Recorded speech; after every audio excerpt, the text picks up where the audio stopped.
जय श्री कृष्णा साथियों मित्रों, इस संसार में भगवान की इच्छा के बिना कुछ भी नहीं होता है। इसीलिए सर्वप्रथम मैं आपको हृदय से शुभकामनाएं देना चाहता हूं कि आप बहुत ही भाग्यशाली हैं, क्योंकि आपने भगवान श्री कृष्ण की प्रेरणा से ही श्रीमद् भगवत गीता के बहुमूल्य विचारों के इस वीडियो को देखने का मन बनाया। मुझे पूरा विश्वास है कि इस वीडियो को पूरा अंत तक देखने और शांत मन से इसकी बातों को सुनने और समझने के बाद आपके विचारों और जीवन में बहुत ही सकारात्मक बदलाव आने वाले हैं। जो कोई भी श्रीमद् भगवत गीता की शरण में आकर भगवान श्री कृष्ण द्वारा बताई गई बातों को अपने जीवन में अपनाता है, वह अपने सभी दुखों और कष्टों से मुक्त होकर अपने जीवन में सफलता और आनंद को प्राप्त करता है। दोस्तों, आपको जिंदगी में जो कुछ भी चाहिए या आपकी जो भी समस्या है, आप श्रीमद् भगवत गीता के यह दिव्य 60 अनमोल वचन ठीक से सुनकर समझ लीजिए। आपकी हर इच्छा पूरी होगी, हर मुश्किल आसान होगी और आपका हर दुख दूर होगा।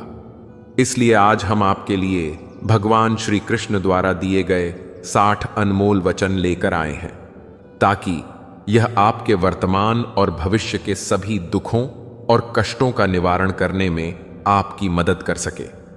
गीता का यह ज्ञान अमृत से भरा है, जो इंसान के मरे हुए मन और जीवन में एक नई जान डाल देता है। मैं गारंटी के साथ यह बात कह सकता हूं कि जो कोई भी इन 60 वचनों को पूरे ध्यान से और वीडियो के अंत तक सुनेगा, उसे अपनी हर समस्या का समाधान मिल जाएगा। उसे वह सब कुछ मिल जाएगा जो वह पाना चाहता है। इसलिए इस वीडियो में एक भी विचार को मिस ना करें और इस वीडियो को पूरा अंत तक सुनें। तो चलिए शुरू करते हैं। श्रीमद् भगवत गीता का पहला अनमोल वचन यह है कि जहां आपके लिए प्रेम और इज्जत नहीं है, वहां कभी मत जाओ। महाभारत का युद्ध शुरू होने से पहले श्री कृष्ण हस्तिनापुर गए थे, पांडवों की तरफ से शांति प्रस्ताव लेकर। तब शकुनी ने दुर्योधन से कहा, यह कृष्ण बड़ा मायावी है, अगर यह हमारे पक्ष में आ जाए तो समझ लो पांडव हार ही गए। तो इसकी सेवा करो, इसको अपने घर आने का निमंत्रण भेजो, इसे खुश करो। जब श्री कृष्ण हस्तिनापुर पहुंचे तो दुर्योधन ने उन्हें अपने घर आने का आग्रह किया और श्री कृष्ण से कहा, आप मेरे घर में रहिए, मेरा आतिथ्य स्वीकार कीजिए, मेरे घर में भोजन कीजिए। इससे हमको यह शिक्षा मिलती है कि जिसके दिल में आपके लिए प्रेम नहीं है, सम्मान नहीं है, वहां आपको कभी नहीं रहना चाहिए।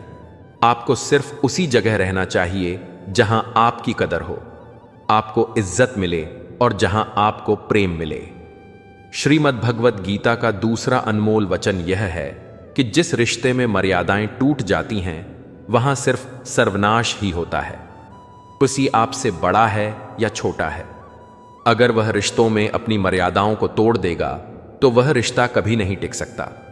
रिश्ता सिर्फ तभी चलता है जब दो लोग एक दूसरे का सम्मान करते हैं, कदर करते हैं और कभी अपनी लिमिट क्रॉस नहीं करते हैं। जिस रिश्ते में कोई लिमिट नहीं है, एक दूसरे की इज्जत नहीं है, वह रिश्ता आज नहीं तो कल खत्म ही हो जाता है। श्रीमद् भगवत गीता का तीसरा अनमोल वचन यह है कि इंसान के दुख का सबसे बड़ा कारण है उसका मोह। मोह से अज्ञान आता है और जीवन में समस्याएं शुरू होने लगती हैं। महाभारत में धृतराष्ट्र को दुर्योधन से इतना मोह था कि वह अपने पुत्र को गलत काम करने से भी रोक नहीं सके। धृतराष्ट्र को पुत्र मोह की वजह से धर्म अधर्म का ज्ञान ही नहीं रहा और अंत में सब कुछ बर्बाद हो गया। महाभारत में श्री कृष्ण ने अर्जुन से कहा था, जब ज्ञान की धारा बहती है तो सबसे पहले मोह को नष्ट करती है। मोह को इसलिए नष्ट करती है क्योंकि मोह अज्ञान है। यूनान का सम्राट सिकंदर पूरी दुनिया को जीत लेना चाहता था। एक दिन एक नागा साधु ने सिकंदर से कहा, तू यह पूरी दुनिया कुतियां जीत लेगा, उसके बाद क्या करेगा, क्योंकि इसके अलावा दूसरी कोई दुनिया है ही नहीं। इतना कहकर संत जोर जोर से हंसने लगा। संत की बातें सुनकर सिकंदर को निराशा होने लगी। सिकंदर ने संत से पूछा, कि आप हंस क्यों रहे हैं? संत ने जवाब दिया कि तू पूरी दुनिया जीत लेगा तब भी तुझे निराशा ही मिलेगी, क्योंकि तू दुनिया को जीतने के मोह में बंधा है, जबकि मेरे पास कुछ भी नहीं है। लेकिन मैं हमेशा खुश रहूंगा, क्योंकि मुझे किसी भी चीज का मोह नहीं है। सिकंदर ने अभी दुनिया जीती नहीं थी, लेकिन अब संत की बातें सुनने के बाद दुनिया जीतने के विचार से ही वह निराश हो गया था, क्योंकि दुनिया जीतने के बाद कोई और मोह नहीं बचेगा। मोह की वजह से जीवन में दुख ही आते हैं। मोह घर परिवार से हो सकता है, सफलता का मोह हो सकता है, सुख सुविधा और मानसान का मोह हो सकता है। जहां मोह रहेगा वहां दुख तो आएगा ही। मोह जब सफल होता है तो दुख मिलता है, और जब असफल होता है तब भी दुख ही मिलता है। श्री कृष्ण कहते हैं कि जब कोई मोह त्याग देता है तो उसे मेरी कृपा मिल जाती है। मोह रहित व्यक्ति परम आनंद प्राप्त करता है।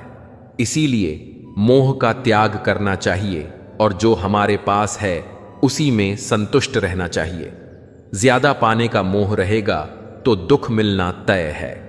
श्रीमद् भगवत गीता का चौथा अनमोल वचन यह है कि जो दूसरों के साथ छल करता है उसका अंत बहुत बुरा होता है। दुर्योधन के मामा शकुनी और दुर्योधन ने पांडवों के साथ जीवन भर छल किया, पथ पथ पर उन्हें धोखा दिया, कभी ईमान से उनके साथ नहीं चले, और उसका परिणाम दुर्योधन को यह मिला कि उनके दल का हर एक बड़ा योद्धा छल के द्वारा ही मारा गया, क्योंकि दुर्योधन ने जैसा कर्म किया था उसको वैसा ही फल मिला। जीवन भर उसने छल किया तो अंत में उसकी खुद की मृत्यु भी एक छल से ही हुई थी। इसीलिए कोई अगर खुद को बहुत ज्यादा चालाक समझता है कि दूसरे को धोखा दे दिया, दूसरे को बेवकूफ बना दिया, तो एक दिन कोई आएगा उसकी जिंदगी में भी बहुत ही वह उसको ही धोखा देगा, क्योंकि कर्म सबके कारनामे याद रखता है। जो जैसा कर्म करता है उसको वैसा ही फल जरूर मिलता है। श्रीमद् भगवत गीता का 5वां अनमोल वचन यह है कि लोगों में अपना सहारा ढूंढना छोड़ दो। आपके मन की सबसे बड़ी कमजोरी यही होती है कि आप दूसरों में सहारा ढूंढते हैं, और यही चीज आपको कमजोर बनाती है। यही चीज आपका खुद पर विश्वास खत्म कर देती है। जो लोग सोचते हैं ना कि यह तो मेरा सहारा है तो मुश्किल वक्त में मुझे काम आएगा, वही लोग मुश्किल वक्त में सबसे ज्यादा दुखी और अकेले पड़ जाते हैं। आप सिर्फ ईश्वर को अपना सहारा बनाओ। देखना, जब भी कोई मुश्किल आएगी ना तो वह किसी ना किसी रूप में आकर आपकी मदद जरूर करेंगे। दुनिया को सहारा मत बनाओ। जो खुद अपने लिए सहारा ढूंढ रहे हैं वह आपका सहारा कैसे बनेंगे? तो अपना सहारा दुनिया को नहीं, ईश्वर को बनाना चाहिए।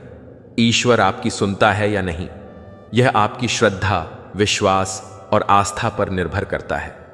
श्रीमद् भगवत गीता का 6ठा अनमोल वचन यह है कि अपने मन को शांत रखना सीखो, क्योंकि अशांत मन जीवन में सिवाय दुख के आपको और कुछ नहीं देने वाला, और एक शांत मन आपको जीवन में प्रेम और आनंद ही देगा। दुख और सुख सिर्फ शांत और अशांत मन के परिणाम है। अशांत मन दुख को ही जन्म देता है और शांत मन परम आनंद को जन्म देता है। मन में शंकाओं को कभी जन्म ना दो। यह शंकाएं मन में गलत फहमियों के पहाड़ बना देती हैं, जिससे जीवन का सुख चयन छीन जाता है। तभी श्री कृष्ण कहते हैं कि मनुष्य को अपने मन को वश में रखना चाहिए। जो कोई अपने मन को वश में कर लेता है उसका मन उसका मित्र बन जाता है, और जो कोई अपने मन को वश में नहीं रख पाता उसका मन उसका सबसे बड़ा शत्रु बन जाता है। श्रीमद् भगवत गीता का 7वां अनमोल वचन यह है कि जिंदगी में कभी भी खुद को किसी का जरूरतमंद या मोहताज मत बनाओ, क्योंकि जब तक आप किसी के जरूरतमंद नहीं होते तब तक आपको कोई दुख नहीं पहुंचा सकता, कोई आपका फायदा नहीं उठा सकता। जिस इंसान के आप जरूरतमंद हो जाओगे वह आपका लाभ उठाना शुरू कर देता है। जिस दिन आपने अपने जीवन को किसी का जरूरतमंद बना दिया उसी दिन से आपको उसकी गुलामी करनी पड़ती है। औरों की तो छोड़ो, जो लोग अपने नौकरों के काम वाली बाइयों के जरूरतमंद हो जाते हैं तो वे उनका सब कुछ सहना शुरू कर देते हैं, क्योंकि उन्हें पता होता है कि आपका काम उनके बिना चल ही नहीं पाएगा और आप खुद से उतना काम कर नहीं पाएंगे, और दूसरा कोई आपको मिल नहीं रहा तो वे आपको परेशान करना शुरू कर देते हैं। लेकिन जब उन्हें यह समझ आता है कि आप अपना काम खुद कर सकते हैं या आपको दूसरे 1000 ऑप्शन मिल सकते हैं, तो वे चुपचाप अपना काम करेंगे। अब अगर आप कोई ऐसी नौकरी करते हैं जहां आपके बॉस के गलत होते हुए भी आप उसका टॉर्चर सहते रहते हैं, तो उसको पता होता है कि आप उसके ज़रूरतमंद हैं और वह उसका पूरा फायदा लेता है। और तो और जिस घर परिवार में आप रहते हैं, अगर वहां भी आप किसी के ज़रूरतमंद हैं तो वह आपको पूरा चूस लेता है, क्योंकि वहां आप 24 घंटे रहते हैं, कहीं और जा ही नहीं सकते। आपके सर पर चढ़कर नाचेगा वह इंसान और आपको पूरी तरह से अपने कंट्रोल में रखेगा। लोगों को बहुत मजा आता है अपने से कमजोर इंसान को अपने कंट्रोल में रखने में। आप चाहे हजारों के लिए अच्छा करो, चाहे हर वह काम करो जिससे उन्हें खुशी मिले, पर ऐसे लोग आपकी गर्दन को दबा के रखते हैं। आप में अगर कुछ प्रतिभा है तो आपके पंख ही काट दिए जाएंगे। हर वह कोशिश की जाएगी आपके साथ जिससे आप जिंदगी में कभी आगे ही ना बढ़ पाओ। किसी का मोहताज होना मर जाने से भी बदतर होता है। आपने कभी गौर किया कि आपकी जिंदगी वही लोग खराब करते हैं जिनके आप जरूरतमंद हो जाते हैं? आपका सारा दुख वहीं से आता है जिसके आप जरूरतमंद होते हैं। जरूरतमंदी सिर्फ शरीर या काम की नहीं होती। सबसे बड़ी जरूरतमंदी तो मन की होती है कि जिंदगी में कोई हमें चाहिए, हमें संभालने के लिए नहीं तो हम खुश नहीं रह पाएंगे। अकेलापन लोगों से झेला नहीं जाता है। फिर कई बार आप ऐसे लोगों से जुड़ जाते हैं जो आपकी इस मन की जरूरतमंदी का पूरा फायदा उठाते हैं। आप उनसे रिश्ता इसीलिए जोड़ते हैं ताकि आपकी जिंदगी में थोड़ी खुशी आए, और वे लोग आपको खून के आंसू रुलाते हैं, आपकी पूरी जिंदगी नर्क बना देते हैं। याद रखना, एक बात मां बाप के अलावा ऐसा दुनिया में आज तक कोई पैदा नहीं हुआ है कि आप जिसके जरूरतमंद बने और वह आपका फायदा ना उठाए। इसीलिए जिंदगी में कभी भी खुद को किसी का जरूरतमंद या मोहताज मत बनाना। श्रीमद् भगवत गीता का 8वां अनमोल वचन यह है कि अपनी खुशी और अपना दुख हर किसी के आगे जाहिर नहीं करना चाहिए, क्योंकि लोग आपकी खुशी पर नजर लगा देते हैं और आपके दुख में आपकी हंसी उड़ाने लगते हैं। आपकी खुशी से कोई खुश नहीं होता, लोगों को जलन होती है। इसीलिए कहा जाता है कि हर वक्त आंसू आंख में लाया ना करो, हर जख्म सबको दिखाया ना करो। यहां लोग हाथ में नमक लिए फिरते हैं, इसीलिए अपना हर दर्द सबको दिखाया ना करो।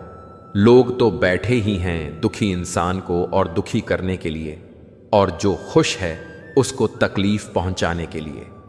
श्रीमद् भगवत गीता का 9वां अनमोल वचन यह है कि जीवन में जो कुछ भी होता है वह अंततः अच्छे के लिए होता है, चाहे वह वर्तमान हो, भविष्य हो या अतीत हो।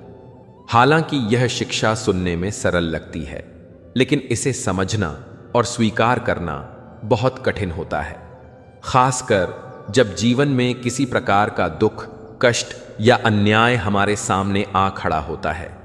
उस समय हमें पूरी दुनिया ही गलत और मतलबी लगने लगती है और यह विश्वास करना कठिन हो जाता है कि जो हो रहा है वह हमारे भले के लिए हो रहा है।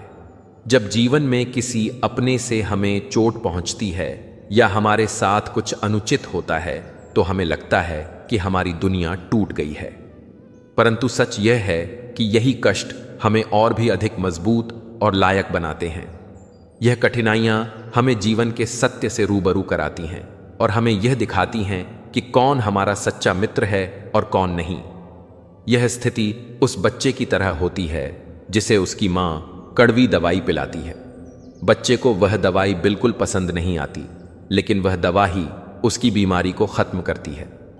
ठीक वैसे ही जीवन के कठिन अनुभव हमें विकसित करते हैं, भले ही उस वक्त वह अनुभव कड़वा क्यों ना लगे। वास्तव में हम उसी को सच मानकर जीते हैं जितना हमारी समझ है और जितना हमें दिखाया या बताया गया है। लेकिन सच्चाई तब तक पूरी तरह समझ में नहीं आती जब तक हम खुद उस दुख से नहीं गुजरते। यह शिक्षा हमें यह समझने में मदद करती है कि जीवन की हर घटना, चाहे वह सुखद हो या दुखद, किसी न किसी उद्देश्य के साथ आती है और उस उद्देश्य को समझने के लिए हमें धैर्य और विश्वास बनाए रखना चाहिए। श्रीमद् भगवत गीता का 10वां अनमोल वचन यह है कि जो आपके साथ अधर्म करे, पाप करे, गलत करे, उसे दंड जरूर देना चाहिए। किसी के अत्याचार को सहन नहीं करना चाहिए। अगर आप उसे सहते हैं तो वह आपके साथ और गलत करता रहेगा। अगर आप उसे सहते हैं तो उसके पाप में आप भी भागीदार हो जाएंगे। महाभारत का युद्ध शुरू होने से पहले अर्जुन श्री कृष्ण से कहने लगे कि जिनसे मैं युद्ध करने जा रहा हूं, यह सब मेरे भाई हैं, मेरे गुरुजन हैं। मैं इनके सामने कैसे हथियार उठाऊं, इनको कैसे मारूं? तब भगवान श्री कृष्ण ने अर्जुन से कहा कि जिन्हें तुम अपना मान रहे हो वे सभी अधर्मी हैं, वे पाप के पक्ष में खड़े हैं, और अगर तुम इनका वध नहीं करोगे, इनसे युद्ध नहीं करोगे, तो समाज में और भी पाप बढ़ जाएंगे। क्योंकि जब कोई ऐसे पापियों को नहीं रोकता है तो यह और भी ज्यादा पाप करते हैं। ऐसे ही जब आपके साथ कोई गलत करता है, आपको चोट पहुंचाता है, दुख पहुंचाता है, और वही आप चुपचाप रहते हैं, तो उससे सामने वाले का मनोबल और बढ़ जाता है। वह आपको कमजोर समझने लगता है और आपके साथ गलत करने को वह अपना हक समझने लगता है। लेकिन जब आप उसके गलत व्यवहार को, उसके अधर्म को रोक लेते हैं, उसका विरोध करते हैं, तब वह अपनी सीमा में रहना सीख जाता है। और यह कलयुग है। अगर इस जमाने में आपको खुश रहना है तो आपको अपनी रक्षा खुद ही करनी होगी। कोई आपके साथ गलत करे तो उसको कभी नहीं सहना चाहिए, बल्कि उसका सामना करना चाहिए। श्रीमद् भगवत गीता का 11वां अनमोल वचन यह है कि मनुष्य के जीवन में 3 मुख्य अवस्थाएं होती हैं: बचपन, जवानी और बुढ़ापा। इसके बाद शरीर समाप्त हो जाता है, लेकिन आत्मा अमर रहती है और पुनः जन्म लेती है। जब तक मनुष्य अपने मन की इच्छाओं और वासनाओं से मुक्त नहीं हो जाता, तब तक आत्मा को मोक्ष नहीं मिलता और उसका पुनर्जन्म होता रहता है। जीवन में इच्छाएं और वासना जितनी अधिक होंगी, खुशियां उतनी ही कम होती जाएंगी। यदि आप जीवन में खुश नहीं हैं, तो इसका कारण आपकी मन में भरी इच्छाएं और वासनाएं हैं। इंसान तभी सच्ची खुशी पा सकता है जब वह अपनी इच्छाओं को नियंत्रित करना सीख लेता है। इसे एक सरल गणितीय उदाहरण से समझा जा सकता है। मान लीजिए कि आपके जीवन में 100 खुशियां हैं और 10 इच्छाएं हैं, तो आपकी खुशी 90% रह जाती है। अगर आपकी 50 इच्छाएं हैं तो आपकी खुशियां आधी हो जाती हैं, और अगर आपकी 100 इच्छाएं हैं तो आपकी खुशी 0 हो जाती है। जब इच्छाओं की संख्या 100 से भी अधिक हो जाती है तो आपकी खुशी नकारात्मक हो जाती है, यानी आपकी खुशियां दुख में बदलने लगती हैं। इस शिक्षा का सार यही है कि जितनी आप अपनी इच्छाओं को कम करेंगे, उतनी ही आपकी खुशियां बढ़ेंगी, और अगर आप अपनी इच्छाओं को बढ़ाते रहेंगे तो दुख अपने आप आपके जीवन में प्रवेश कर जाएगा। इसलिए खुश रहना है तो इच्छाओं को कम करना सीखिए और अपने मन को नियंत्रित करके सच्ची संतोष प्राप्त कीजिए। श्रीमद् भगवत गीता का 12वां अनमोल वचन यह है कि जिंदगी में धोखा अपने ही देते हैं, क्योंकि उनको आपकी कमजोरियों का पता होता है। बाहर वाला आपको धोखा नहीं दे सकता, क्योंकि उसको आपके बारे में पता ही नहीं है कि आपको चोट कहां पहुंचानी है। लेकिन जो आपका अपना है, आपका खास है, उसे बहुत गहराइयों से पता होता है कि आपकी कमजोरी क्या है। ऐसा क्या करें जिससे इसको दर्द पहुंचाया जा सके, जिससे इसको हम नीचा दिखा सकते हैं, इसको चोट पहुंचा सकते हैं। यह कलयुग है। इसमें बाहर वालों से नहीं, जो हमारे अपने हैं ना, उनसे ही सावधान रहना होता है। महाभारत का युद्ध 2 अलग अलग राज्यों में नहीं हुआ था, बल्कि एक ही परिवार के भाइयों में हुआ था। सभी आपस में एक ही वंश के लोग थे। कितनी बार दुर्योधन ने जहर देकर भीम को मारना चाहा, ना जाने कितनी बार दुर्योधन ने पांडवों को जान से मारने की कोशिश की। वह उनका कोई पराया नहीं था, बल्कि उनका भाई ही था। सारी लड़ाइयां घर के अंदर ही होती हैं, बाहर कौन लड़ेगा हमसे? घर में ही सारे झगड़े होते हैं। तो आपको चोट सिर्फ वही लोग पहुंचा सकते हैं जो आपके अपने हैं। आपको धोखा सिर्फ वही लोग दे सकते हैं जो आपके अपने हैं। श्रीमद् भगवत गीता का 13वां अनमोल वचन यह है कि सत्य और ईश्वर की शक्ति के साथ खड़े व्यक्ति को संसार की कोई भी ताकत परास्त नहीं कर सकती, चाहे पूरी दुनिया ही उसके खिलाफ क्यों ना हो। लेकिन अंत में विजय उसी की होती है। गीता में कुल 700 श्लोक और 18 अध्याय हैं, और इसका अंतिम श्लोक यह कहता है, जहां योगेश्वर कृष्ण और धनुर्धर अर्जुन हैं, वहीं विजय समृद्धि नीति और दृढ़ संकल्प है। धृतराष्ट्र बार बार संजय से पूछते थे कि युद्ध में कौन जीत रहा है और कौन हार रहा है, क्योंकि उनका विश्वास था कि उनके पक्ष में भीष्म पितामह, गुरु द्रोणाचार्य और कर्ण जैसे महाबली खड़े हैं। उन्हें लगता था कि ऐसी शक्ति के साथ उनकी हार संभव नहीं है। लेकिन संजय ने उन्हें बताया कि जहां ईश्वर यानी श्री कृष्ण खड़े होते हैं, वहां शक्ति का अर्थ नहीं होता। सत्य और धर्म की जीत निश्चित होती है, चाहे किसी के पास कितनी भी शक्ति क्यों ना हो। यदि ईश्वर और सत्य किसी के साथ खड़े हैं तो उसे पराजित करना असंभव है। श्रीमद् भगवद गीता का 14वां अनमोल वचन यह है कि कभी मत सोचिए कि आत्मा के लिए कुछ भी असंभव है। ऐसा सोचना सबसे बड़ा अधर्म है। यह कहना कि तुम निर्बल हो, यह स्वयं के प्रति सबसे बड़ा पाप है। हम वह हैं जो हमारी सोच ने हमें बनाया है। इसलिए इस बात का ध्यान रखिए कि आप क्या सोचते हैं। भय और अधूरी इच्छाएं समस्त दुखों का मूल है। पुराने समय की बात है। एक राजा था। एक दिन उसके गुप्तचरों ने सूचना दी कि पड़ोसी राज्य हम पर हमला करने वाला है। गुप्तचरों ने बताया कि खबर एकदम पक्की है। सिर्फ 3 दिनों के भीतर पड़ोसी राज्य अपनी विशाल सेना के साथ हम पर हमला कर देगा, और उनकी सेना इतनी बड़ी है कि उनका सामना करना बहुत मुश्किल है। राजा बेहद चिंतित हो गया, परेशान हो गया। राजा ने तुरंत सभा बुलाई और सभी लोगों से सलाह मांगी कि अब हम लोगों का मरना तय है। अगर किसी व्यक्ति के पास कोई सुझाव या युक्ति है तो वह बता सकते हैं। राजा के एक चतुर मंत्री ने कहा, अब जब जान पर बात आ गई है तो इसका एकमात्र उपाय है कि हमें आज ही, अभी इसी वक्त ही पड़ोसी राज्य पर हमला कर देना चाहिए। राजा बोला, मंत्री जी, हमारी सेना बहुत छोटी है, हम उनका मुकाबला कैसे कर पाएंगे?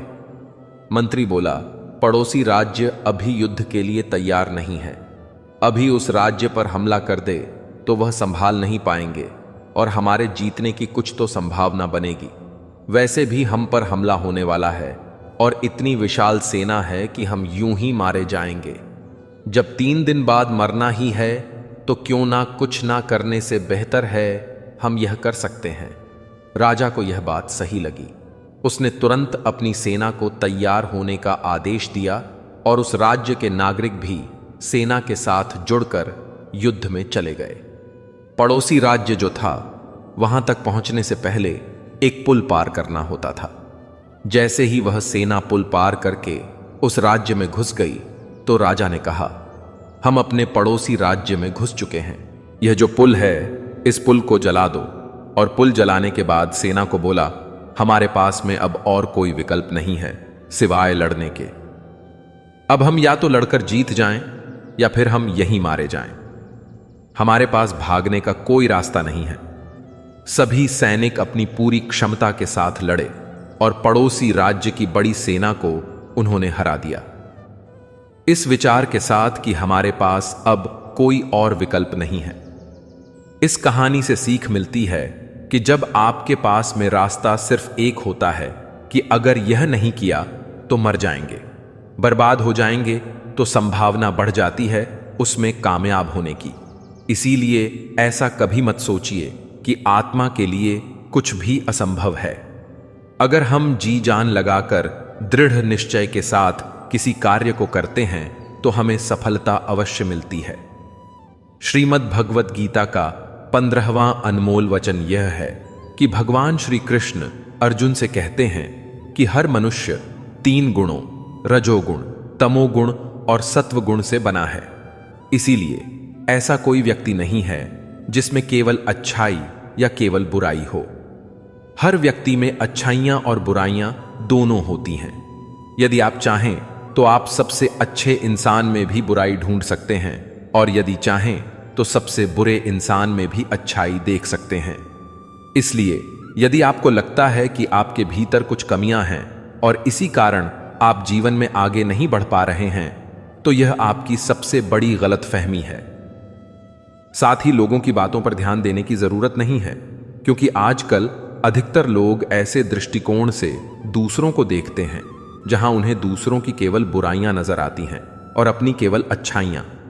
अगर कोई आपकी आलोचना करता है तो उसकी चिंता मत करें। जो चीजें आपके नियंत्रण में हैं, जिन्हें आप सुधार सकते हैं, उन पर काम करें और खुद को बेहतर इंसान बनाएं। लेकिन जो चीजें प्राकृतिक रूप से आपके वश में नहीं हैं, उनके बारे में चिंता करके दुखी होने का कोई लाभ नहीं है। यह शिक्षा हमें आत्मसंवर्धन की प्रेरणा देती है। अपने गुणों को निखारें, लेकिन उन चीजों के बारे में परेशान ना हो जिन्हें आप बदल नहीं सकते। अपनी कमजोरियों को स्वीकार करके ही आप एक मजबूत और सशक्त व्यक्ति से सैतली आप करबा बन सकते हैं। श्रीमद् भगवत गीता का 16वां अनमोल वचन यह है कि वह इंसान जिंदगी में सफल माना जाएगा जो अंदर से हमेशा खुश रहता है। बाहर से तो सभी खुश दिखाई देते हैं, लेकिन अंदर से इंसान अशांति से भरा रहता है। बहुत पैसा कमा लिया, कामयाबी हासिल कर ली, लेकिन वह कामयाबी असली नहीं। असली कामयाबी तब मानी जाएगी जब आपका मन खुश रहता है। खुशी प्राप्त करने के लिए हम पूरा जीवन भौतिक संसाधनों को जुटाने में लगे रहते हैं। धन, गाड़ी, बंगला इत्यादि प्राप्त करने की दौड़ में लगे रहते हैं कि इन्हें प्राप्त करने से हमें खुशी मिलेगी। लेकिन वास्तविकता में ऐसे भौतिक संसाधनों को प्राप्त करके मिलने वाली खुशी थोड़े ही समय के लिए होती है। जैसे ही हमें वह संसाधन मिलता है, हमारा मन दूसरे संसाधन को प्राप्त करने के लिए परेशान होने लगता है। इसीलिए भगवत गीता में भगवान श्री कृष्ण कहते हैं कि मनुष्य वास्तव में खुशी तभी प्राप्त कर सकता है जब वह अपनी इच्छाओं को वश में करके और उनका त्याग करके आध्यात्मिक पथ पर आगे बढ़ता हुआ भगवत प्राप्ति के लिए प्रयास करता है, ईश्वर की भक्ति करता है। ऐसा मनुष्य जो सभी कामनाओं से रहित होकर सुख और दुख को समान भाव से देखता है, वह भीतर से आनंद और संतोष को प्राप्त करता है। श्रीमद् भगवत गीता का 17वां अनमोल वचन यह है कि मनुष्य को हमेशा अपने कर्म पर ध्यान लगाना चाहिए, ना कि इस बात पर कि लोग क्या कहेंगे या लोग क्या सोचेंगे। क्योंकि जब हम इस बात की परवाह करते हैं कि लोग क्या सोचेंगे, तब हम अपना कार्य ठीक से नहीं कर पाते। एक बार एक फल वाला बाजार में बैठकर फल बेच रहा था। उसने अपने पीछे एक बोर्ड लगाया हुआ था जिस पर उसने चौक से लिख रखा था कि यहां ताजे फल बेचे जाते हैं। एक ग्राहक ने उससे कहा, हमें मालूम है तुम यहां बैठे हो, वहां नहीं, इस लाइन में से, इस पंक्ति में से यहां मिटा दो। फल वाले ने शब्द मिटा दिया और अब बचा ताजे फल बेचे जाते हैं। एक दूसरा ग्राहक बोला, हम जानते हैं तुम ताजे फल बेचते हो, कोई सड़े हुए तो नहीं बेचते, इसलिए इस वाक्य से ताजे मिटा दो। फल वाले ने ताजे भी मिटा दिया और बोर्ड पर बचा कि फल बेचे जाते सित्ते है। अब तीसरा ग्राहक आया और कहने लगा कि हमें दिख रहा है कि तुम फल ही बेच रहे हो, इसे लिखने की क्या जरूरत है, इसमें से फल को हटाओ। फल वाले ने वैसा ही किया और अब बचा था कि बेचे जाते हैं। तब एक और ग्राहक आया और उसने बोर्ड को पढ़कर फल वाले से कहा, पीछे क्या लिख रखा है, बेचे जाते हैं। हमें पता है तुम बेचने के लिए ही बैठे हो, कोई मुफ्त में थोड़ी ना बांट रहे हो, चलो मिटाओ इसे। बेचारे फल वाले ने जो बचे कुचे शब्द थे वह भी मिटा दिए और अब वह बोर्ड खाली हो गया। तब एक और व्यक्ति आया और फल वाले को बोला, पागल हो गए हो क्या, इस बोर्ड पर तुमने कुछ लिखा क्यों नहीं है। इसीलिए दोस्तों, दुनिया में हर एक इंसान की अपनी एक राय होती है और इंसान दूसरों को सलाह देने में माहिर होता है। हम यह नहीं कह रहे हैं कि आप किसी की सलाह ना सुने, बस यह कह रहे हैं कि उनकी राय सुनते सुनते अपनी राय ना भूल जाए। इसलिए हारे हुए की सलाह सुनिए और जीते हुए का तजुर्बा लेकिन दिमाग खुद का लगाइए। डरिए मत कि हम गलती कर बैठे तो क्या होगा, क्योंकि गलतियों से ही सीखोगे। गलतियों से खुद का तजुर्बा तो आएगा। आज हारोगे तो कल जीतोगे भी। अरे लोग हमारे बारे में क्या सोचते हैं, यह भी अगर हम ही सोचेंगे तो फिर वह लोग क्या सोचेंगे। इसीलिए कहते हैं सबसे बड़ा रोग। क्या कहेंगे लोग। श्रीमद् भगवद गीता का 18वां अनमोल वचन यह है कि जीवन में हमें मित्रता हमेशा सोच समझकर करनी चाहिए और जिसे भी अपना मित्र बनाए उसका साथ हमेशा निभाना चाहिए। महाभारत में ऐसे कई मित्र थे जिन्होंने अपनी ही सेना के साथ विश्वासघात किया। ऐसे भी कई लोग थे जो ऐन वक्त पर पाला बदलकर कौरवों या पांडवों के साथ चले गए। शल्य और युत्सु इसके उदाहरण हैं। इसीलिए कहते हैं कि कई बार दोस्त के भेष में दुश्मन हमारे साथ आ जाते हैं और हमसे कई तरह के राज लेते रहते हैं। कुछ ऐसे भी दोस्त होते हैं जो दोनों तरफ होते हैं, जैसे कौरवों का साथ दे रहे भीष्म, द्रोण और विदुर ने अंततः युद्ध में पांडवों का ही साथ दिया। ईमानदार और बिना शर्त समर्थन देने वाले दोस्त भी आपका जीवन बदल सकते हैं। पांडवों के पास भगवान श्री कृष्ण थे तो कौरवों के पास महान योद्धा कर्ण थे। इन दोनों ने ही दोनों पक्षों को बिना शर्त अपना पूरा साथ और सहयोग दिया था। यदि कर्ण को छल से नहीं मारा जाता तो कौरवों की जीत तय थी। पांडवों ने हमेशा श्री कृष्ण की बातों को ध्यान से सुना और उस पर अमल भी किया, लेकिन दुर्योधन ने कर्ण को सिर्फ एक योद्धा समझकर उसका पांडवों की सेना के खिलाफ इस्तेमाल किया। यदि दुर्योधन कर्ण की बात मानकर कर्ण को घटोत्कच को मारने के लिए दबाव नहीं डालता तो इंद्र द्वारा दिया गया जो अमोघ अस्त्र कर्ण के पास था उससे अर्जुन मारा जाता और संभवत परिणाम कुछ और हो सकता था। इसलिए मित्रता करने के साथ साथ मित्रता निभाने में भी ईमानदारी का परिचय देना चाहिए।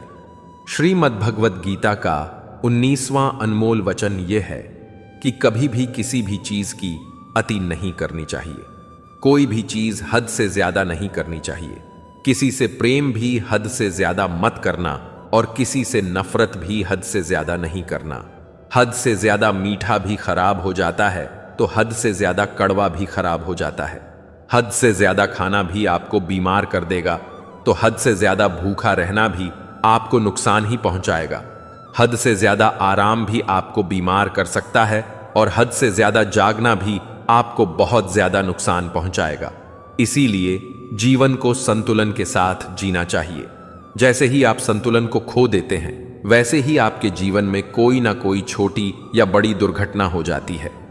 श्रीमद् भगवद गीता का 20वां अनमोल वचन यह है कि मनुष्य को अपने कर्मों का फल भोगना ही होता है। जो बोया है वही काटोगे। यदि आपने माँ बाप की सेवा की है तो ही आपकी संतान बुढ़ापे में आपकी सेवा करेगी, वरना कोई पानी पिलाने वाला भी पास नहीं होगा। इसलिए बुरे कर्मों का त्याग ही सर्वोत्तम है। एक गरीब आदमी मछली पकड़ रहा था।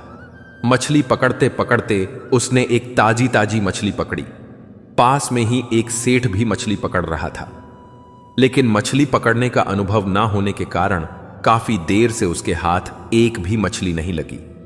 सेठ ने जब देखा कि उस गरीब आदमी ने ताजी ताजी मछली पकड़ी है तो उसके मन में मछली को देखकर लालच आ गया और उसने गरीब आदमी के हाथ से मछली छीन ली।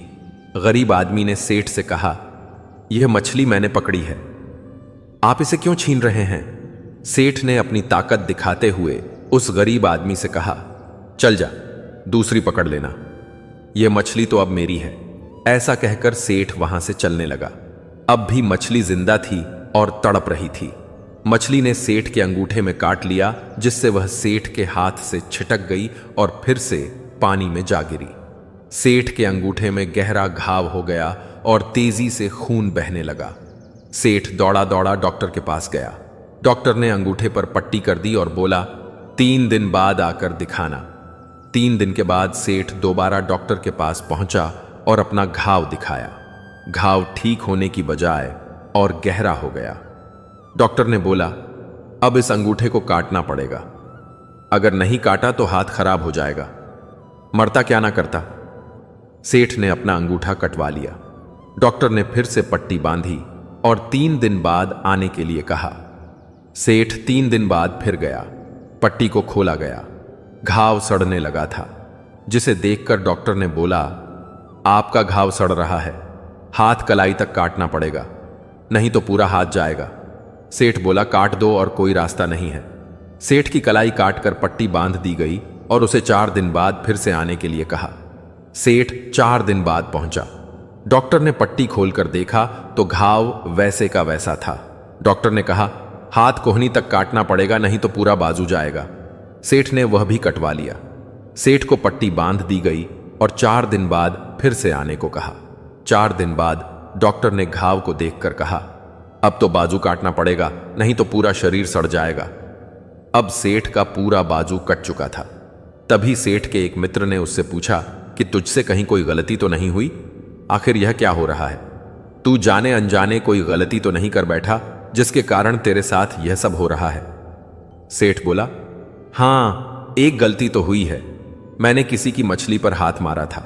मेहनत उसकी थी मगर खाना मैं चाहता था। मित्र ने जैसे ही सुना उसने सेठ से कहा, जरूर यह उस मछली वाले आदमी की वजह से ही हो रहा है। तू जल्दी से जा और उसे ढूंढ, उसके सामने नाक रगड़ और माफी मांग। सेठ दौड़ा और उस गरीब आदमी को ढूंढा। उसके पैरों में गिर गया और उससे पूछा, यह तूने क्या किया? क्या तुझे कोई तंत्र मंत्र की विद्या आती है? तूने क्या किया मेरे साथ? कोई श्राप दिया? कोई बद्दुआ दी? तूने क्या कहा? गरीब आदमी हाथ जोड़कर बोला, मैंने तो कुछ नहीं किया।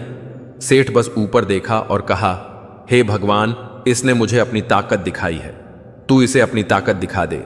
मित्रों, हमेशा याद रखिए, बुरे कर्मों का फल भी बुरा ही होता है।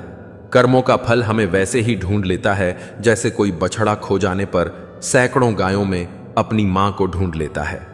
कर्म फल से कोई नहीं बच सकता। श्रीमद् भगवत गीता का 21वां अनमोल वचन यह है कि हम इस दुनिया में खाली हाथ आए थे और खाली हाथ ही, जो कुछ भी आज आपका है कल किसी और का होगा। इसलिए जो भी कर्म करें उसे भगवान को अर्पित करें। जीवन में सबसे बड़ा उपहार स्वास्थ्य है, सबसे बड़ा धन संतोष है और सबसे सच्चा संबंध वफादारी से बनता है। यदि आप छल करेंगे तो एक दिन वह छल आपके पास लौट कर आएगा। आज नहीं तो कल जीवन सच्चाई से जिए, हर पल सुकून मिलेगा। उपवास केवल अन्न का नहीं होना चाहिए, बल्कि लोभ, लालच, घृणा, चुगली, क्रोध और गंदे विचारों से भी उपवास रखना चाहिए। यदि मन का संकल्प और शरीर का पराक्रम पूरी तरह किसी काम में लगाया जाए तो सफलता निश्चित होती है। भाग्य का इंतजार करने के बजाय कर्मों का तूफान पैदा करें, दरवाजे अपने आप खुल जाएंगे। क्रोध की अवस्था में भ्रम उत्पन्न होता है और भ्रम बुद्धि का नाश करता है। जब बुद्धि नष्ट हो जाती है तो व्यक्ति का पतन निश्चित है। जैसे पानी अपनी मर्यादा छोड़कर विनाशकारी बन जाता है, वैसे ही जब वाणी मर्यादा तोड़ती है तो सर्वनाश होता है। किसी को धोखा देना एक प्रकार का कर्ज है जो किसी न किसी दिन आपको किसी और के हाथों लौटाया जाएगा। कलयुग में हमेशा सतर्कता और तैयारी के साथ रहना चाहिए, क्योंकि ना मौसम पर भरोसा है ना इंसानों पर, वे कभी भी बदल सकते हैं। श्रीमद् भगवत गीता का 22वां अनमोल वचन यह है कि हमारे रिश्तेदार ही हमसे सबसे ज्यादा जलते हैं। हमारी सफलता से सबसे ज्यादा दिक्कत हमारे रिश्तेदारों को ही होती है। बाहर वालों को कोई फर्क नहीं पड़ता कि आपकी जिंदगी में क्या हो रहा है, और जो आपके रिश्तेदार होते हैं उनकी पूरी नजर रहती है आपकी जिंदगी पर। बाहर से तो वे यही कहेंगे कि आगे बढ़ो, सफल हो जाओ, खुश रहो जिंदगी में, और जब उन्हें आप अपनी सफलता के बारे में बताएंगे, अपनी किसी कामयाबी की खबर उनको सुनाएंगे, तो उसे सुनकर उन्हें बिल्कुल भी खुशी नहीं होती। कई बार सारी दुनिया आपको पसंद करती है, आपके काम की तारीफ करती है, लेकिन आपकी कदर आपके घर में ही नहीं होती। पांडवों के हर सुख से दुर्योधन जलता था। जब भी पांडव किसी काम में सफल होते थे उसे बिल्कुल भी बर्दाश्त नहीं होता था। दुर्योधन हर प्रयास करता था पांडवों को नीचा गिराने का, जितना हो सके उन्हें दुखी करने का, और यही भाइयों की आपसी जलन महाभारत के युद्ध की वजह बनी, जिसमें ना जाने कितने अनगिनत लोग मारे गए। बाहर वालों को क्या फर्क पड़ता है कि आप कैसी जिंदगी जीते हैं, लेकिन यह जो रिश्तेदार होते हैं, यह जो करीबी लोग होते हैं, मजाल है जो इन्हें आपकी खुशी बर्दाश्त हो जाए। सबसे खतरनाक होते हैं यह लोग, क्योंकि यह बाहर से बहुत मीठा बोलते हैं, आपको अच्छे अच्छे शब्द कहते हैं, लेकिन आपकी पीठ पीछे यह आपसे जरा भी खुश नहीं होते।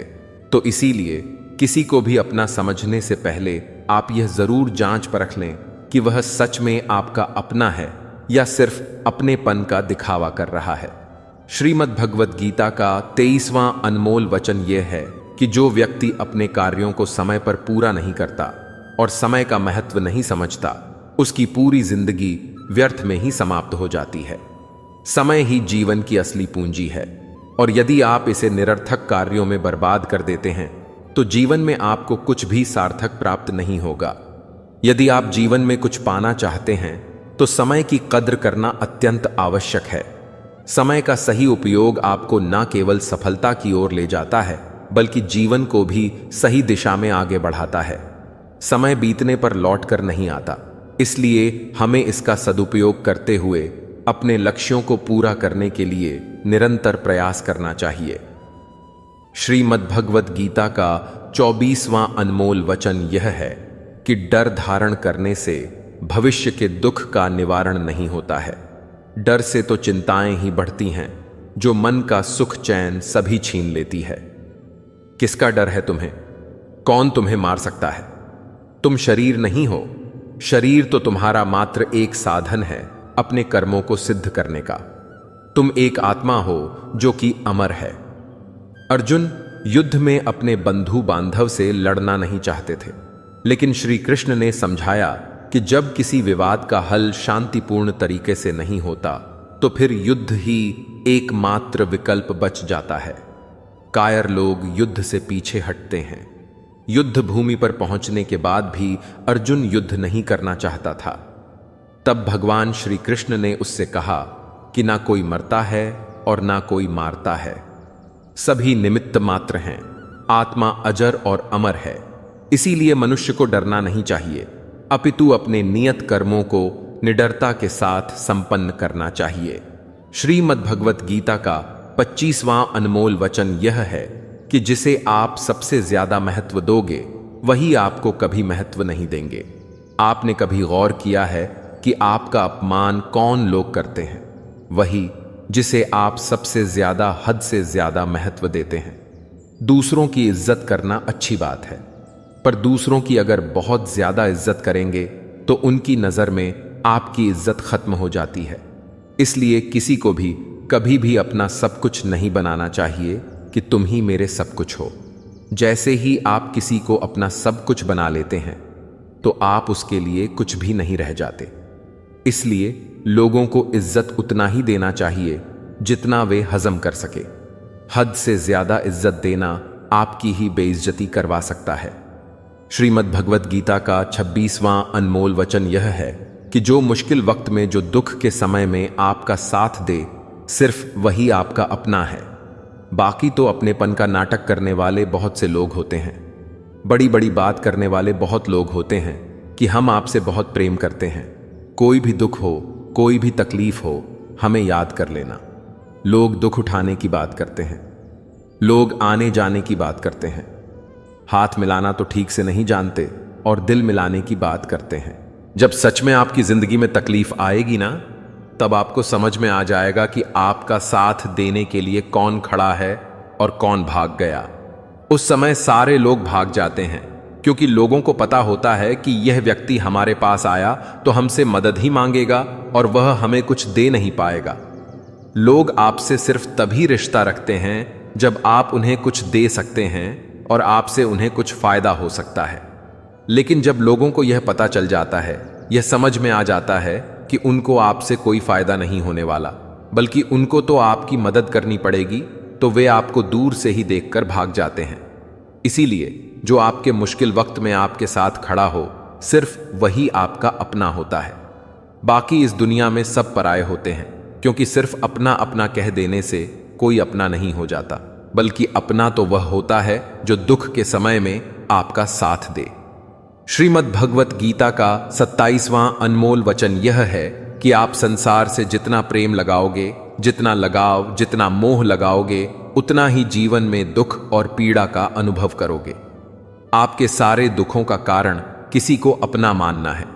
आप कभी गौर करना, आपकी जिंदगी के सारे दुख, सारी तकलीफें, सारी चिंताएं वहीं से आते हैं जहां आपका अपनापन होता है कि यह मेरा है, यह मेरा अपना है। यहीं से आपकी जिंदगी में दुख का आना शुरू हो जाता है। जिंदगी में जब हम किसी चीज को, किसी इंसान को, किसी रिश्ते को, किसी काम को अपना मान लेते हैं, मेरा मान लेते हैं, वहीं से सारे दुखों की शुरुआत होती है, वहीं से हर तकलीफ की शुरुआत होती है।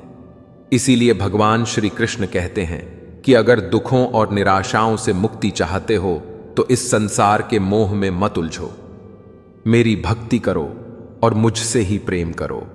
मैं तुम्हें इस संसार के सभी दुखों से मुक्त करके मोक्ष प्रदान करूंगा। श्रीमद् भगवत गीता का 28वां अनमोल वचन यह है कि मनुष्य को कभी भी बदले और घृणा की भावना अपने मन में नहीं रखनी चाहिए और ना ही अपने भाग्य को कोसना चाहिए, क्योंकि इस तरह वह अपना संपूर्ण जीवन बर्बाद कर लेता है। एक बार दानवीर कर्ण ने भगवान श्री कृष्ण से अपनी व्यथा सुनाई और कहा, हे कृष्ण, जब मैं पैदा हुआ तब मेरी मां ने मुझे त्याग दिया। इसमें मेरा क्या अपराध था? द्रोणाचार्य ने मुझे शिक्षा देने से मना कर दिया क्योंकि वह मुझे क्षत्रिय नहीं मानते थे। इसमें भी मेरा क्या अपराध? और द्रौपदी के स्वयंवर में मुझे अपमानित किया गया क्योंकि मैं राज परिवार का हिस्सा नहीं हूं। भला इन सब में मेरा क्या अपराध था? जवाब में श्री कृष्ण ने कहा, हे कर्ण, जरा ध्यान से सुनो। जब मेरा जन्म हुआ तब मैं कारागार में था और मेरे पैदा होते ही मेरी मृत्यु मेरी प्रतीक्षा कर रही थी।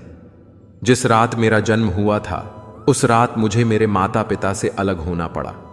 मेरा बचपन गरीबी और अभावों में बीता और मुझे हर वह काम करना पड़ा जो एक गरीब परिवार में करना होता है। गायों का गोबर मैं अपने हाथों से उठाता था। जब मैं चल भी नहीं सकता था तब मुझ पर प्राणघातक हमले किए गए। मुझे मारने की बार बार कोशिशें की गईं। मेरे पास बचपन में ना तो शिक्षा थी, ना ही महल, ना कोई गुरुकुल था, ना ही कोई विशाल सेना थी। लेकिन तब भी मेरे मामा मुझे उनका सबसे बड़ा शत्रु मानते थे। मेरा भी जीवन कई चुनौतियों से गुजरा है। यह बात इतनी महत्वपूर्ण नहीं है कि जीवन में कितनी बार अपमानित होना पड़ रहा है, पर यह महत्वपूर्ण है कि आप उस अपमान का जवाब कैसे दे रहे हैं। आपके पास ज्ञान है जिसका आप उपयोग कर रहे हैं या नहीं, और इन सब चुनौतियों को पार करके कैसे आप आगे जाते हैं, यह बात सबसे अधिक महत्वपूर्ण है। महाभारत में जिस तरह से कर्ण की जिंदगी में उतार चढ़ाव आए, उससे यही सीख मिलती है कि इस क्रूर दुनिया में अपना अस्तित्व बनाए रखना कितना मुश्किल होता है। इसीलिए समय के हिसाब से बदलना जरूरी होता है, लेकिन वह बदलाव ही उचित है जिसमें सभी का हित हो। कर्ण ने खुद को बदलकर अपने जीवन का लक्ष्य तो हासिल कर लिया, लेकिन वे फिर भी महान नहीं बन सके, क्योंकि उन्होंने अपनी शिक्षा का उपयोग समाज से बदला लेने की भावना से किया। बदले की भावना से किया गया कोई भी कार्य आपके समाज का हित नहीं कर सकता। समाज ने एक महान योद्धा कर्ण को तिरस्कृत किया था, जो समाज को बहुत कुछ दे सकता था, लेकिन समाज ने उसकी कदर नहीं की क्योंकि उसमें समाज को मिटाने की भावना थी। कर्ण के लिए शिक्षा का उद्देश्य समाज की सेवा करना नहीं था, अपितु वह अपने सामर्थ्य को आधार बनाकर समाज से अपने अपमान का बदला लेना चाहता था। समाज और कर्ण दोनों को ही अपने अपने द्वारा किए गए अपराध के लिए दंड मिला है और आज भी मिल रहा है। कर्ण यदि यह समझता कि समाज व्यक्तियों का एक भाग मात्र है जिसे हम लोगों ने ही बनाया है, तो संभवतः वह समाज को बदलने का प्रयास करता, ना कि समाज के प्रति घृणा करता। श्रीमद् भगवत गीता का 29वां अनमोल वचन यह है कि किसी पर भी आंख बंद करके भरोसा नहीं करना चाहिए। महाभारत की कथा में दुर्योधन ने कई बार षड्यंत्र रचकर पांडवों को मारने की कोशिश की। यहां तक कि उन्हें जलाकर मारने का प्रयास भी किया। पांडव, जो धर्म के मार्ग पर चलने वाले लोग थे, बार बार उसकी चालों में फंसते रहे, क्योंकि वे दुर्योधन को अपना भाई और सगा समझते थे। वे उस पर भरोसा करते थे, जबकि दुर्योधन उनकी मृत्यु की साजिश कर रहा था। हालांकि भगवान ने हमेशा उनकी रक्षा की, पर यह शिक्षा हमें बताती है कि भरोसा करते समय आंखें खुली रखना अत्यंत आवश्यक है। केवल रिश्तों या दिखावे के आधार पर किसी पर भी पूरी तरह भरोसा करना कभी कभी खतरनाक साबित हो सकता है। इसलिए चाहे वह संबंध कितना ही नजदीकी क्यों ना हो, हमें सच्चाई को समझने और सतर्क रहने की जरूरत है। यह शिक्षा हमें सतर्कता और विवेक की महत्ता का बोध कराती है। भरोसा करना आवश्यक है, लेकिन उसके साथ सजगता बनाए रखना भी उतना ही जरूरी है, ताकि कोई भी छल कपट से हमें धोखा ना दे सके। श्रीमद् भगवत गीता का 30वां अनमोल वचन यह है कि आप जैसा अन्न खाओगे वैसा ही आप आपका मन और आपकी बुद्धि होगी। आप वैसा ही कर्म करोगे और वैसा ही आचरण करोगे। सात्विक अन्न खाओगे तो आपका मन भी सात्विक होगा, सात्विक व्यवहार भी करोगे, सोच भी आपकी अच्छी होगी। श्री कृष्ण ने भागवत गीता में सात्विक, राजसिक और तामसिक इन तीनों आहार का विस्तार से वर्णन किया है कि क्या खाना चाहिए और क्या नहीं खाना चाहिए। और इसका निचोड़ यही है कि जो मनुष्य सात्विकता से भोजन करता है उसे जीवन में सुख और शांति अवश्य मिलते हैं। राजसिक भोजन करने से व्यवहार में क्रोध और अहंकार उत्पन्न होते हैं, जबकि तामसिक भोजन करने से व्यक्ति एत में काम वासना और नकारात्मकता की अधिकता आती है, जिसके फलस्वरूप जीवन में दुख, चिंता और निराशा मिलती है। अतः हमें हमारे भोजन का चयन सोच समझकर करना चाहिए। श्रीमद् भगवत गीता का 31वां अनमोल वचन यह है कि आप वह मत करो जो सभी करते हैं, बल्कि वह करो जो आपके लिए सही है। श्री कृष्ण ने अर्जुन से कहा, हे अर्जुन, जो तेरे कर्तव्य है, जो तेरे लिए सही है, जो तुझे करना चाहिए वह कर। तू कभी भी वह काम मत कर जो दुनिया कर रही है। क्योंकि अर्जुन श्री कृष्ण से कहने लगा कि ऐसे भयंकर युद्ध में पड़ने से अच्छा है कि मैं सन्यासी बन जाऊं। तो श्री कृष्ण ने अर्जुन से कहा कि सन्यासी बनना तेरा कर्म नहीं है, तेरा धर्म नहीं है, तू क्षत्रिय है। तेरा कर्म और तेरा धर्म यही है कि तू अधर्म का नाश कर, धर्म की रक्षा कर और इसके लिए युद्ध कर। ऐसे ही हर इंसान का एक अलग कर्तव्य होता है, एक अलग ही मार्ग होता है। तो कभी भी उस मार्ग पर मत जाना जहां सारी भीड़ जा रही हो। कभी भी वह काम मत करो जो दुनिया करती है कि आजकल का यह ट्रेंड हो गया है, यह फैशन हो गया है, सब करते हैं इसीलिए हम भी कर रहे हैं। सारी भीड़ यही काम कर रही है, बस इसीलिए हम भी कर रहे हैं। अगर आप वह करोगे जो भीड़ कर रही है तो आप भी उसी भीड़ में कहीं खो जाओगे। लेकिन वही अगर आप वह करोगे जो आपके लिए सही है, जो आपकी प्रतिभा है, तो दुनिया की सारी भीड़ में भी आप सबसे अलग नजर आओगे। श्रीमद् भगवत गीता का 32वां अनमोल वचन यह है कि आलसी इंसान कभी कुछ हासिल नहीं कर सकता। अधिकतर लोग सिर्फ योजनाएं ही बनाते रहते हैं कि मुझे बड़ा घर चाहिए, मुझे बड़ी गाड़ी चाहिए, मैं दुनिया घूमना चाहता हूं, मुझे यह चाहिए, वह चाहिए। यह हर कोई सोच लेता है, लेकिन उस पर मेहनत करना, अपना कर्म करना वह नहीं करते। क्योंकि चाहना तो बहुत आसान है, लेकिन उसके लिए कर्म करते रहना वह बहुत मुश्किल है।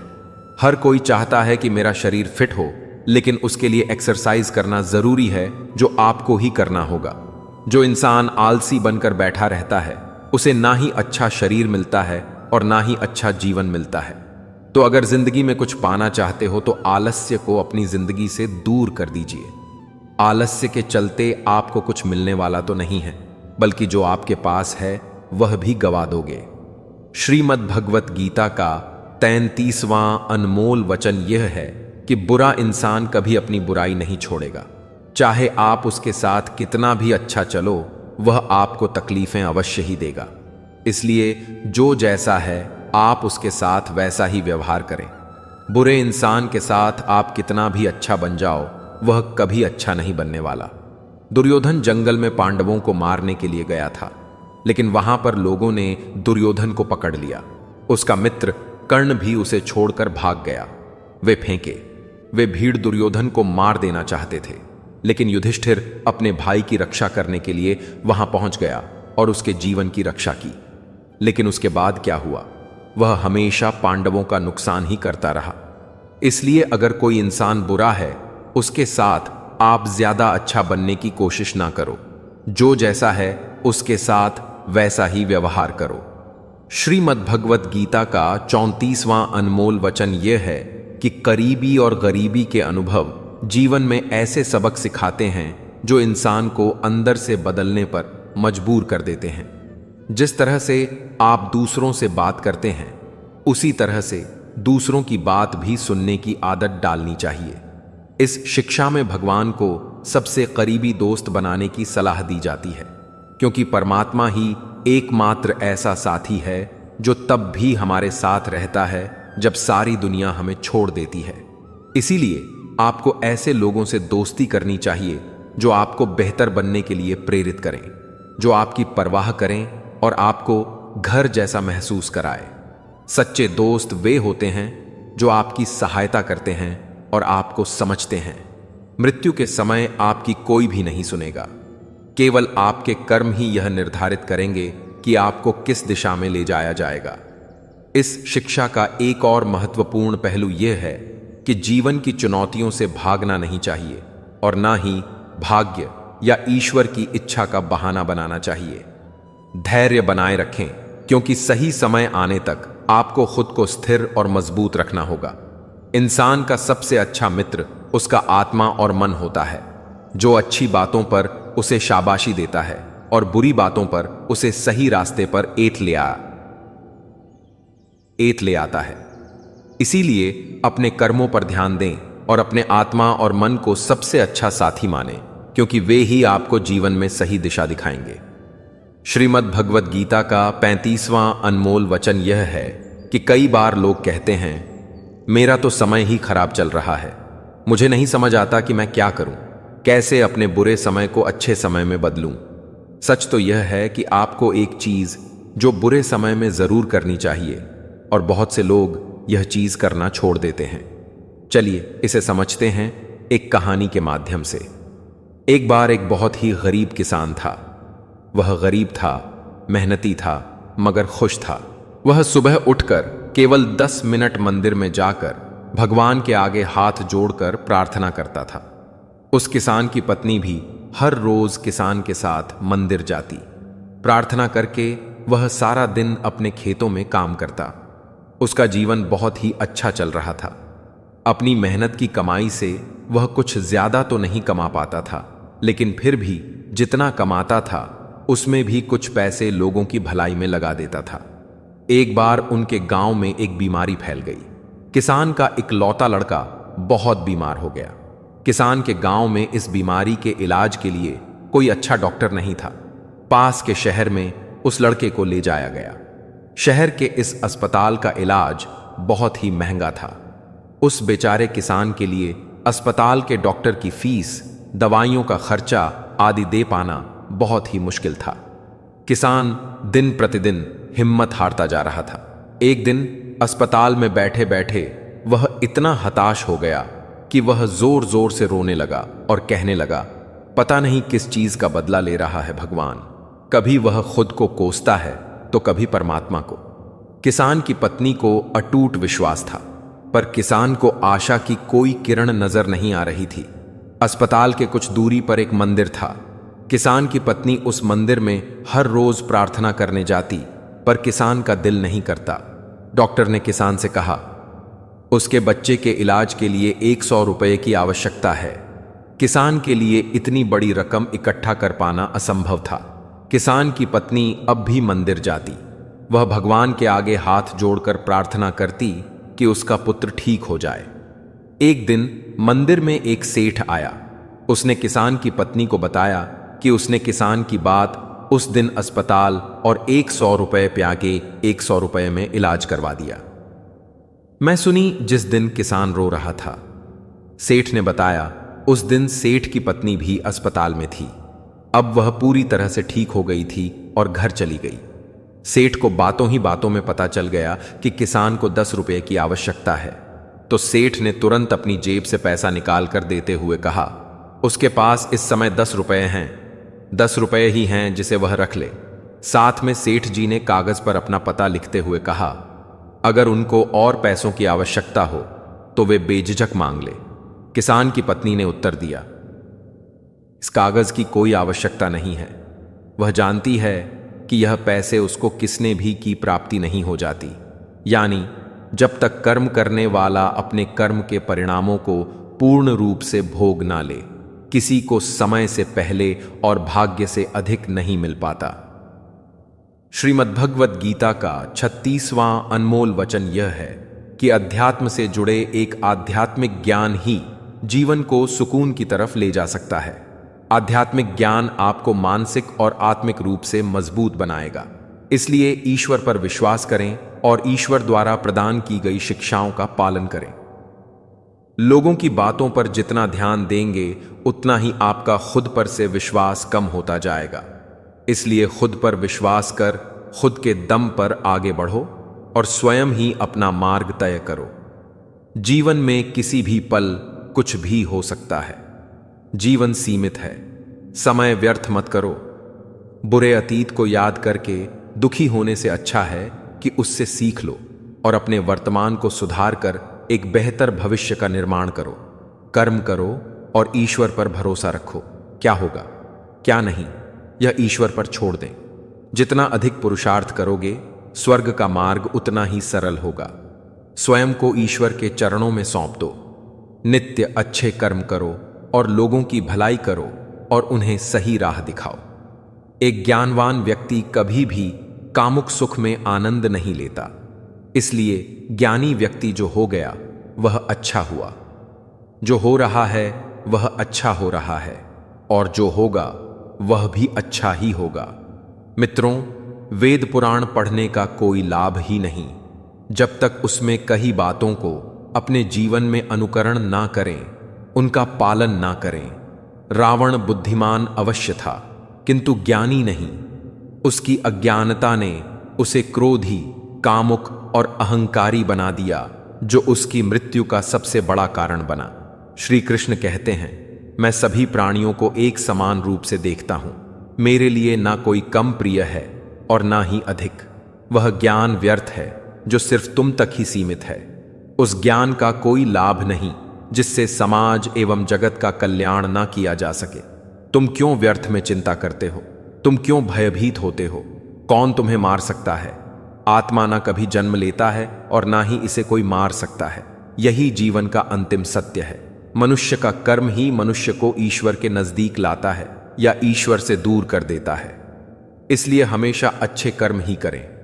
जब जब इस धरती पर पाप, अहंकार और अधर्म चरम सीमा पर होगा, तब तब उसका विनाश कर धर्म की पुनः स्थापना हेतु मैं अवश्य अवतार लेता हूं। जो दान कर्तव्य समझकर बिना किसी सोच के किसी जरूरतमंद व्यक्ति को दिया जाए, वह दान सात्विक माना जाता है। जिसने मन को जीत लिया है उसने पहले ही परमात्मा को प्राप्त कर लिया है, क्योंकि उसने शांति प्राप्त कर ली है। ऐसे मनुष्य के मन पर सुख, दुख, सर्दी, गर्मी और मान, अपमान का कोई फर्क ही नहीं पड़ेगा। जो विद्वान होते हैं वह ना तो जीवन के लिए और ना ही मृत्यु के लिए शोक करते हैं।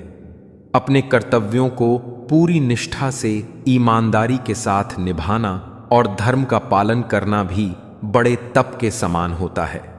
श्रीमद् भगवद गीता का 37वां अनमोल वचन यह है कि जब भी जिंदगी में खुद को अकेला महसूस करो, तब इस सच्चाई को ठीक से समझ लेना कि आप दुनिया में अकेले ही आए थे और अकेले ही जाओगे। वास्तविकता में यहां कोई आपका अपना नहीं है। एक दिन तो जो माँ बाप हमें जन्म देते हैं वह भी हमें अकेला छोड़कर चले जाते हैं, तो औरों से तो उम्मीद ही क्या करना। यदि कोई आपका साथ छोड़ दे तो याद रखना कि वह ईश्वर सदा आपके साथ है। वह कभी आपका साथ नहीं छोड़ता। गीता में श्री कृष्ण ने अर्जुन से कहा, चाहे कोई मनुष्य मुझे माने या ना माने, लेकिन मैं इंसान का साथ कभी नहीं छोड़ता, क्योंकि यह सब मेरी ही संतानें हैं।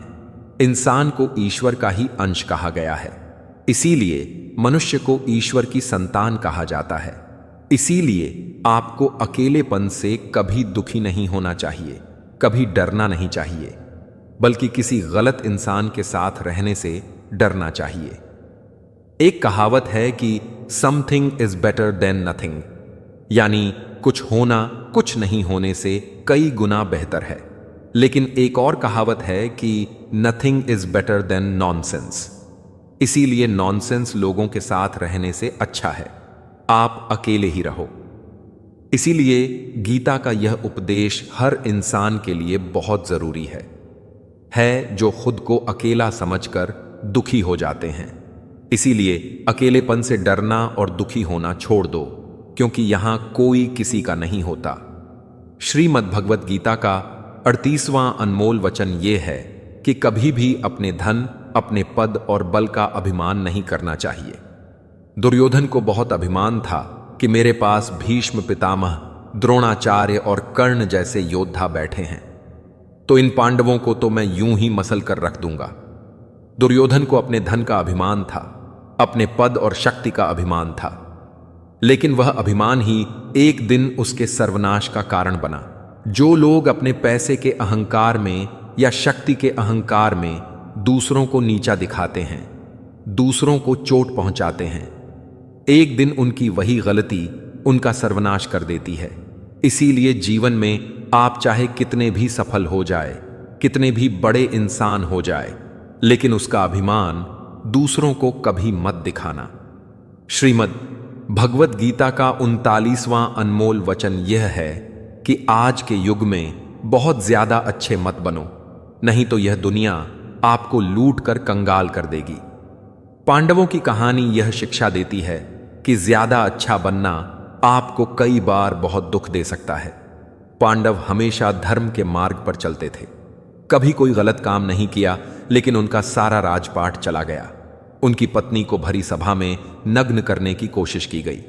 भिक्षा लेकर के उन्हें अपनी जिंदगी गुजारनी पड़ी। कारण क्या था? यह कि वे कुछ ज्यादा ही अच्छे बने हुए थे। यह तो तब की बात है, और आज की दुनिया तो और भी बदल चुकी है। लोग अच्छे इंसान को इज्जत कम देते हैं, बल्कि उसका इस्तेमाल ज्यादा किया जाता है। अगर आप भी लोगों के साथ अच्छा रहते हैं तो आप इस चीज को खुद अनुभव कर पाएंगे।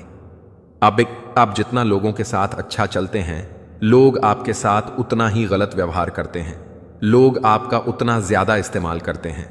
आप दूसरों की खुशी के लिए कुछ भी करते जाते हैं और लोग सिर्फ आपका फायदा लेने में लगे रहते हैं। इसीलिए आज के जमाने में खुश रहना है, ना तो बहुत ज्यादा अच्छे मत बनो।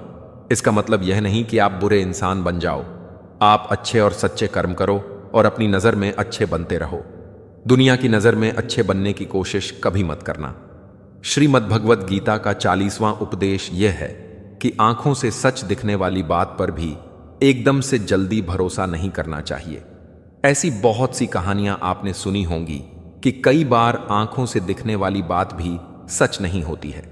इसीलिए भरोसा करने में कभी भी जल्दबाजी मत करना। श्रीमद् भगवत गीता का 41वां अनमोल वचन यह है कि जीवन में जब भी कोई मुश्किल आए तो हिम्मत मत हारो, बस थोड़ा धीरज रखो। जो लोग मुश्किल वक्त में खुद को थोड़ा संभाल कर धीरज रखते हैं, वह हर मुश्किल को आसानी से पार कर जाते हैं।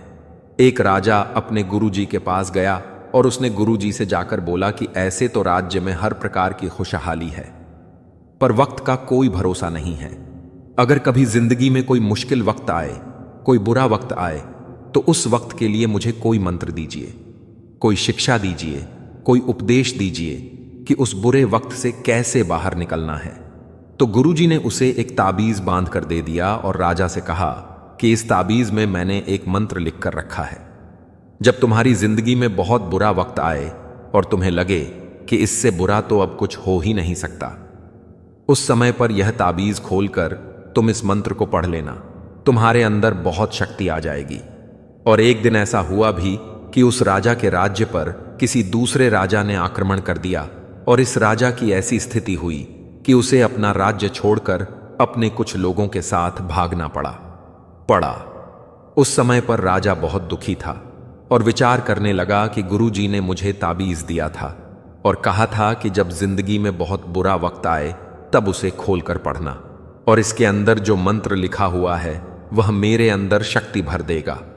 राजा ने विचार किया कि इससे बुरा वक्त और क्या हो सकता है। उसने गुरुजी का दिया हुआ वह ताबीज खोला और उसके अंदर लिखा हुआ था कि यह वक्त भी गुजर ही जाएगा। इस वचन को पढ़कर राजा के मन में एक शक्ति आई और विश्वास जागा कि यह जो बुरा वक्त है यह भी टिकने वाला नहीं है, यह भी निकल ही जाएगा, इसलिए मुझे हिम्मत नहीं हारनी है। और उस राजा ने वापस अपने सैनिकों को जमा करके अपनी सेना को खड़ा किया और उस राजा पर हमला करके अपना राज्य वापस प्राप्त किया। तो जिंदगी में स्थिति चाहे कितनी भी बुरी क्यों ना हो, वह हमेशा के लिए नहीं रहने वाली, वह भी एक दिन गुजर जाएगी। वक्त चाहे कैसा भी हो, एक दिन जरूर बदल जाएगा। हमारी जिंदगी में ना जाने कितनी बार दुख आए, कितनी बार मुश्किल वक्त आया, लेकिन हम हर बार निकल जाते हैं। ऐसे ही आपकी जिंदगी में जब कोई मुश्किल वक्त आए, बुरा वक्त आए, तो मन में यह विश्वास रखना कि यह वक्त भी एक दिन गुजर ही जाएगा। इसलिए अपनी हिम्मत मत हारो। अगर आपके अंदर धीरज है तो आप बुरे से बुरे वक्त को भी जरूर पार कर जाओगे। श्रीमद् भगवत गीता का 42वां वचन यह है, जैसे द्रौपदी यदि दुर्योधन को अंधे का पुत्र भी अंधा नहीं कहती तो महाभारत नहीं होती। शिशुपाल और शकुनी हमेशा चुभने वाली बातें ही करते थे, लेकिन टीटी भी बोलने से पहले 1000 बार सोच लेना चाहिए, क्योंकि शस्त्र तो केवल शरीर को घायल करता है, लेकिन शब्द मन और आत्मा को ही घायल कर देते हैं। श्रीमद् भगवत गीता का 43वां अनमोल वचन ये है कि इंसान ही आजकल इंसान का दुश्मन हो गया है। चाहे आप बिजनेस में देख लो, चाहे आप रिश्तों में देख लो, किसी भी फील्ड में आप देख लो, इंसान ही इंसान को नुकसान पहुंचा रहा है। कितनी प्रतिस्पर्धा बढ़ गई है, कितनी चोरियां बढ़ रही हैं, कितना क्राइम बढ़ गया है। शास्त्रों में जो कलयुग के लक्षण लिखे गए हैं, ना कि एक दिन इंसान ही इंसान को खाएगा, वह समय तो आ ही गया है। इंसान ही तो इंसान को खा रहा है, एक दूसरे का बिजनेस खा रहा है, एक दूसरे की नौकरियां खा रहा है, एक दूसरे की जिंदगी की खुशियां खा रहा है। इंसान जो दुखी है उसे और दुखी करो, जो खुश है उसे परेशान करो। यही तो हो गया है आजकल। कहने को तो सब इंसान हैं, लेकिन इंसानियत कहीं दिखती ही नहीं। एक सेठ के घर के बाहर से एक भिखारी निकल रहा था। उसने उस सेठ से कहा कि मुझे एक गिलास पानी पिला दीजिए, बहुत प्यास लगी है, बहुत दूर से पैदल चलकर आया हूं, मेरे प्राण निकल रहे हैं। तो सेठ बोला कि अभी आदमी नहीं है, आदमी आ जाए तो आपको पानी दे दिया जाएगा। थोड़ी देर बाद उस भिखारी ने सेठ से कहा, आप कृपया करके मुझे एक गिलास पानी पिला दीजिए, मैं चला जाऊंगा, मेरे प्राण निकल रहे हैं और आसपास में किसी का घर भी नहीं दिख रहा। तो उस सेठ ने कहा, मैंने कहा ना कि आदमी आने वाला है, वह आ जाए तो आपको पानी मिल जाएगा। फिर वह भिखारी उस सेठ से कहने लगा कि तुम खुद ही आदमी क्यों नहीं बन जाते, थोड़ी देर के लिए तुम ही आदमी बन जाओ। आजकल यही हो गया है, यहां कोई आदमी बनने को तैयार ही नहीं है, बस लोग एक दूसरे को नोचने में लगे हैं, एक दूसरे का फायदा उठाने में लगे हैं। इसीलिए ही कलयुग को मतलबी युग कहा जाता है कि लोग सिर्फ और सिर्फ एक दूसरे से अपने मतलब से ही जुड़े हुए हैं। श्रीमद् भगवत गीता का 44वां अनमोल वचन यह है कि जो इंसान आपको बार बार चोट पहुंचाए उसे कभी माफ नहीं करना चाहिए। युधिष्ठिर ने दुर्योधन को बार बार माफ किया और उसका परिणाम यह हुआ कि उन्हें अपनी जिंदगी में बहुत बड़े दुखों का सामना करना पड़ा।